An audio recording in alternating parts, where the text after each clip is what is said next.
Our top story tonight on Gravitas is about the new nuclear arms race, threatening global stability. The Russian Foreign Minister Sergei Lavrov has made it clear that the country is set to abandon a moratorium on deploying intermediate and shorter-range nuclear missiles. What's the catalyst, you ask? According to Lavrov, the United States planned deployment of similar weapons across various regions. And now Russia's move directly endangers the last remnants of a Cold War-era arms control framework. In fact, fueling fears of a fresh nuclear arms race among countries such as the US, Russia, China. Before we go any further, it's important to first understand how much nuclear arsenal the countries possess. And just to put this into perspective, with Lavrov's statements, both Russia and the US have more than 5,000 nuclear warheads each. Together, they dominate the nuclear landscape, controlling 90% of global nuclear arsenals. China, while lagging way behind with around 600 warheads, is rapidly modernizing and expanding its arsenal. Like we told you early this month, according to a Pentagon report, China has added more than 100 warheads in the past year alone, and the PLA is projected to possess over 1,000 warheads by 2030. So any kind of declaration that opposes arms control is alarming, not just for the countries involved, but for the entire world that may be engulfed in a nuclear chain reaction, posing catastrophic consequences. As per reports, Lavrov justified the policy shift, stating that the US has arrogantly ignored warnings from Russia and China and has effectively initiated the deployment of such weapons in various parts of the world. The statement perhaps highlighting the worsening relationship between Washington and Moscow, which, by their own admission, is now at its lowest point since the Cold War. The US plans to install missiles in Germany by 2026. These long-range missiles reportedly include SM-6, Tomahawk, and the developmental hypersonic weapons.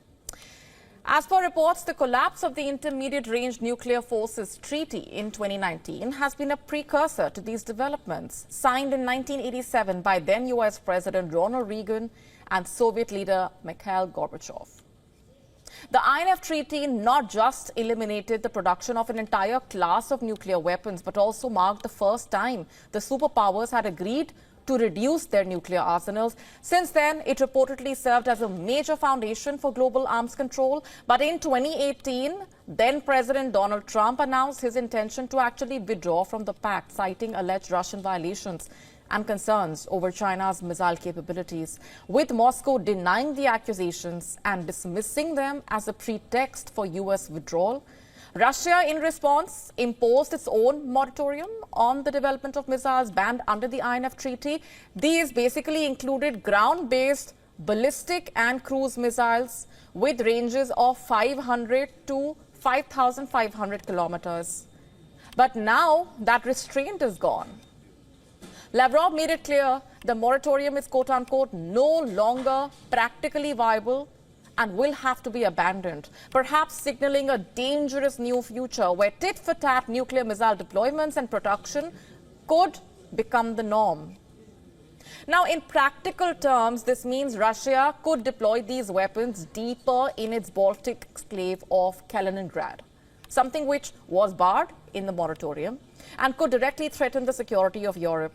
You see, Russian Iskander missiles are already stationed in Kaliningrad and Belarus, while longer-range weapons like the Orishnik ballistic missile could be stationed deeper in Russian territory, which basically makes much of Europe in its range. The US, in fact, has reportedly already tested missiles with capabilities similar to those banned by the INF Treaty. So will Russia initiate countermeasures is the immediate question, further fueling the nuclear arms race. And what about China, for that matter?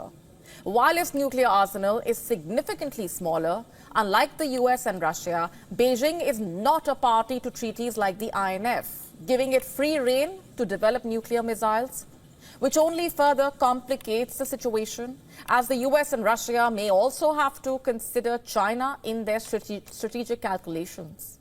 The implications of Russia abandoning its unilateral missile moratorium are profound.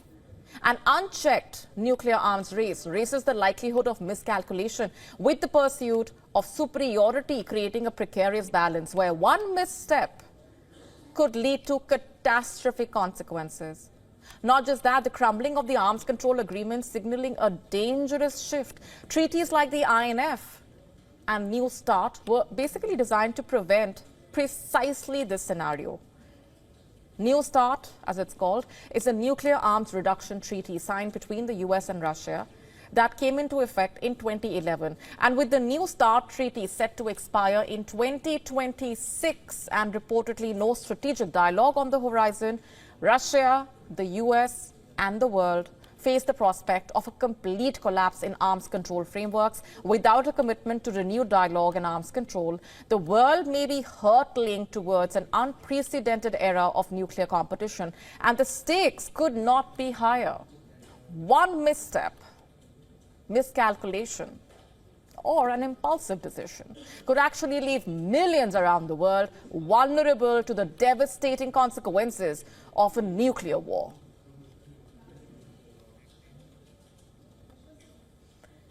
And just a few days to go as far as Joe Biden's term as the President of the United States is concerned, and he has unrolled another aid package for Ukraine.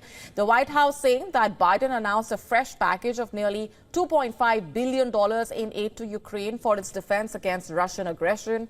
Biden said that he is proud to announce almost $2.5 billion in security aid to Ukraine as the Ukrainian people continue to defend their independence and freedom from Russian aggression. Now, in his statement on U.S. support for Ukraine, Biden stated that the aid includes an additional $1.25 billion drawdown package for the Ukrainian military and a $1.22 billion Ukraine Security Assistance Initiative package.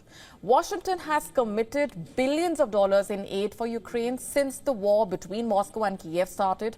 However, it is uncertain if the aid will continue at that level under Donald Trump, who will make a comeback to the White House on the 20th of January.